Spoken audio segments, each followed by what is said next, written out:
Soothing story time, spooky tales. The sneaky smugglers and the ghostly coach.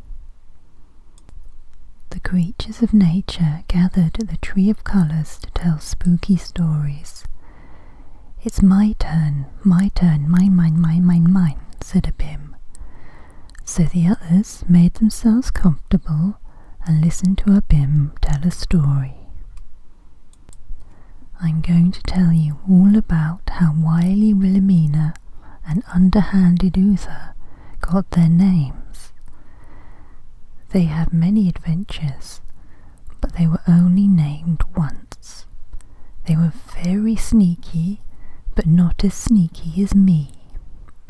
Well, they were smugglers. They bought in boxes quietly by sea all sorts of luxuries that cost a fortune to buy, and you had to pay lots of tax on. Anything with a big tax on they bought in and sold for massive profits. Fine cloths, lovely scents, yummy food. But there were customs people whose job it was to stop the naughty smugglers and make them pay all the tax. Customs Officer Jones had caught many people smuggling and was sent down secretly to catch Wilhelmina and Uther. But they heard about it. They had friends who liked to buy things on the cheap and didn't want the smugglers caught. So one stormy night the smugglers' ship was coming in. Wilhelmina and Uther rowed out despite the huge waves to the ship to get their untaxed luxuries. They battled and fought the waves. The sailors on board the ship went a lovely green colour and was sick over the side, but Wilhelmina and Uther rowed their hardest to the ship. They got the naughty luxuries into the sneaky little boat and fought and rowed and fought some more till they were near the shore. But oh no, they smashed into a rock and a few boxes plunged into the fierce sea. But Wilhelmina and Uther didn't. The boat had a nasty hole in it now, but they didn't sink. No. They fought on and got the boat to the shore. On shore their gang waited for them and unloaded the luxuries. But, oh no, Customs Officer Jones was out patrolling that night and saw the lantern they had left on the beach to guide them back. Because even though they were so very stealthy, they couldn't actually see in the dark, but the customs officers too had lanterns to see, so they did not fall over the edge of the cliff.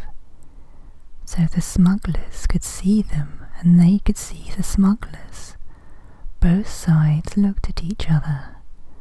The smugglers grabbed everything they could carry and leapt onto their horses. The customs officer leapt onto their horses and charged down to the beach. The smugglers charged off the beach up the hidden path on the side of the cliff. The customs officers shouted. The smugglers laughed. But the smugglers were carrying heavy boxes on their horses, and the customs officers were not. They would soon catch up. Wilhelmina and Uther came up with a plan. They would take the boxes and the rest of the gang would split into two and draw away the customs officers. So Wilhelmina and Uther took what boxes they could carry, threw the rest into a thicket they passed to hopefully get later, and the rest of the gang turned their horses and rode off in two other directions, slowing down a little for the customs officers to see. They did see and off the customs officers chased, splitting into two, and Wilhelmina and Uther rode off with their boxes. But Customs Officer Jones caught up quickly to the first of the gang and saw there were no boxes, while some of the customs officers caught up to the rest of the gang and arrested them. Customs Officer Jones doubled back, followed the hoof prints, and saw 3 sets. Giving a shout of triumph, Customs Officer Jones took some officers and rode off following the 2 tracks of Wilhelmina and Uther into the night. Wilhelmina and Uther, meanwhile, had been shouting to each other at the tops of their voices. The storm was still blowing, and they rode along the cliff path, the waves still crashing below. They came up with a plan in case the customs officers came after them. They turned their horse from the cliff path and rode through the darkness across hills to one of their hiding places along a rough stony path. They rode to Apple Blossom Farm. There they had a coach hidden behind the bales of hay in a barn, and one of the now arrested gang looked after the horses they kept there. Customs Officer Jones was following the hoof prints over the hill towards the farm. The dashing Wilhelmina and Uther took wool and cloth and padded the hoofs of the big white horses. They padded the wheels of the coach. They stuffed cloth into any bit of wood or metal that jangled or creaked. They then harnessed the horses to the coach, loaded up the boxes inside, got several black sacks, a grey dress and veil, and set off into the night. Uther, the coachman, outside, Wilhelmina inside the coach with the boxes. They did not light the lamps yet. They still hoped the customs officers were not following them, but they were. Uther knew the countryside round about and drove the horses slowly out into the storm. They were only about half a mile away when Customs Officer Jones got to the barn and found the 2 horses left behind happily eating. But they also found coach tracks leading out into the night, fresh coach tracks. Customs Officer Jones let out another cry of triumph, and they all set back out into the storm, following the coach tracks. Uther drove the horses on into a valley and through a village. Customs Officer Jones reached the top of the valley and saw a shape passing through the village, blocking out the lights of the houses as it went past. So the customs officers rode along the top of the valley where there was no path, only fields, to overtake the coach. Through the farmers' crops they went. As the coach passed the last of the houses in the village, there were angry shouts as the villagers saw the coach race through. Uther slowed up the coach and stopped when they were past the houses. He jumped down from the coach, and Wilhelmina passed out the black cloth bags. Each bag had 2 holes cut in them. Wilhelmina lit the 4 coach lamps, 2 on the front and 2 on the back, while Uther took the black cloth bags and placed them over the heads of the white horses, so that all that could be seen was their body. The eye holes to the front so they could see, Then Uther put the last black cloth bag over his own head.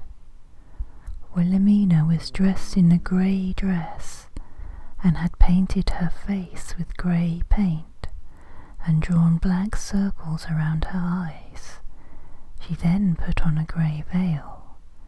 They laughed, and Wilhelmina got back inside the coach, and Uther back up to the front of the coach to drive, and off away into the night they went.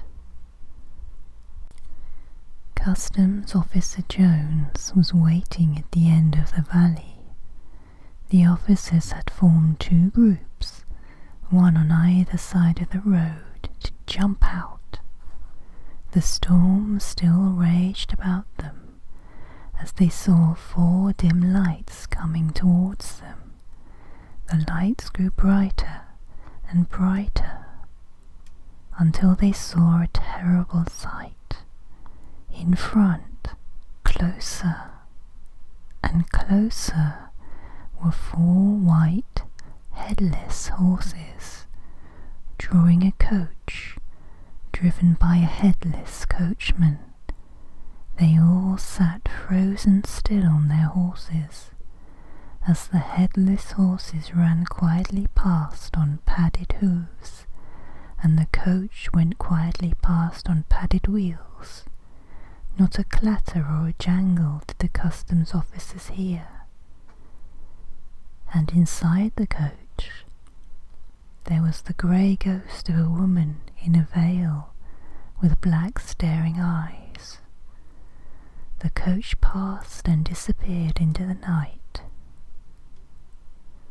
2 of the officers had fainted and fallen off their horses. The rest ran away into the night, including Customs Officer Jones. They did not get home till the morning, because they hid up the trees and in bushes until it became light, and did not mention what they had seen. The coach passed through several more villages, terrifying the locals.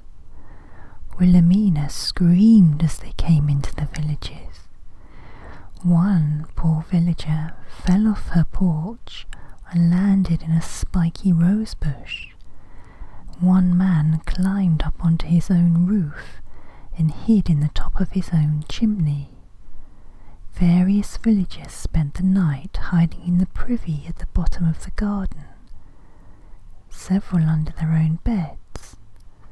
One tried to hide his head under a cooking pot, and it got stuck, and he could only be removed from it by the blacksmith in the morning. One emptied the log basket out, hid under it, and then crept along the floor to the back of the house like a tortoise, and stayed there till morning.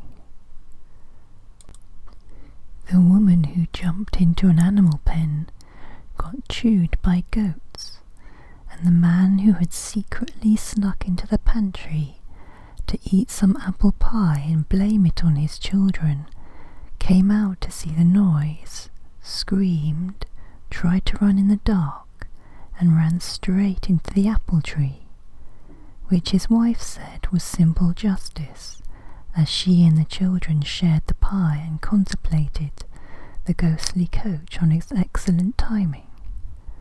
But most of the children were asleep and were very annoyed that they missed all the excitement. Wilhelmina and Uther reached their secret hiding place and unloaded their boxes, and laughed until they fell off their chairs. Then they lay on the floor and laughed, then got up and danced the night away. They found it so funny they could not resist telling their friends. The tale slowly spread round the farms and villages, and when the customs officers got to hear of it, they swore to get them next time. And Wiley Wilhelmina and Underhanded Uther swore to outwit them the next time, and that is how they got their names.